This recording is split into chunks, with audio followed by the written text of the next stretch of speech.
আমাদের অনেকের মনে প্রশ্ন থাকতে পারে যে কাপল কাউন্সেলিং কিভাবে কাজ করে। আমার পার্টনারের সাথে এই যে আমার সম্পর্কে এত দূরত্ব, এত মনোমালিন্য, বা এই যে আমরা দিনের পর দিন ঝগড়া করেই চলছি, দিনের পর দিন কেউ কাউকে বুঝতে পারছি না, এই জায়গা থেকে কিভাবে একজন কাউন্সিলর আমাদেরকে হেল্প করতে পারেন। কাপল কাউন্সেলিং হচ্ছে এমন একটা ওপেন প্ল্যাটফর্ম যেখানে আপনারা দুইজন পরস্পর বসে একজন নন জাজমেন্টাল ব্যক্তির সামনে আপনাদের মনের কষ্টগুলো বা একজন আরেকজনের প্রতি যে খারাপ লাগার জায়গা আছে সেই জায়গাগুলোকে উন্মোচন করতে পারেন, এবং সেই সাথে আপনাদের কি চাহিদা আছে যেটা হয়তো অনেক দিন ধরে প্রকাশ করতে পারছেন না, বা আপনাদের কোন কোন বিষয়গুলো নিয়ে আপনাদের অভিযোগ বা কষ্টের জায়গা আছে সেই বিষয়গুলো সম্পর্কেও আপনারা কিন্তু সচেতন হতে পারেন। কাপল কাউন্সিলর আপনাদেরকে নন জাজমেন্টাল ওয়েতে কারো পক্ষ না নিয়ে আপনাদের জায়গাগুলোকে আপনাদের বুঝতে সাহায্য করে, একে অপরকে বুঝতে সাহায্য করে, এবং আপনারা যে গোল নিয়ে, যে ভালোবাসা নিয়ে, যে অনুভূতি নিয়ে আপনারা সম্পর্কটা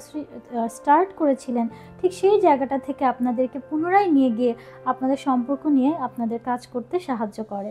কাপল কাউন্সেলিংয়ের মাধ্যমে অসংখ্য কাপল বিবাহ বিচ্ছেদের সিদ্ধান্ত থেকে ফিরে এসেছে। তাই আপনার সম্পর্কে যদি এই ধরনের দূরত্ব থাকে, বা আপনি যদি বিবাহ বিচ্ছেদের মতো কঠিন সিদ্ধান্ত নিয়ে থাকেন অলরেডি, তাহলে আপনি অন্তত একবারও কাপল কাউন্সেলিংয়ে আসেন এবং কাউন্সিলরের সাথে কথা বলেন, যাতে করে আপনার এই গুরুত্বপূর্ণ সম্পর্ক, এই অতি ভ্যালুয়েবল রিলেশনশিপটাকে আপনি আবার পুনরায় রিভাইভ করতে পারেন।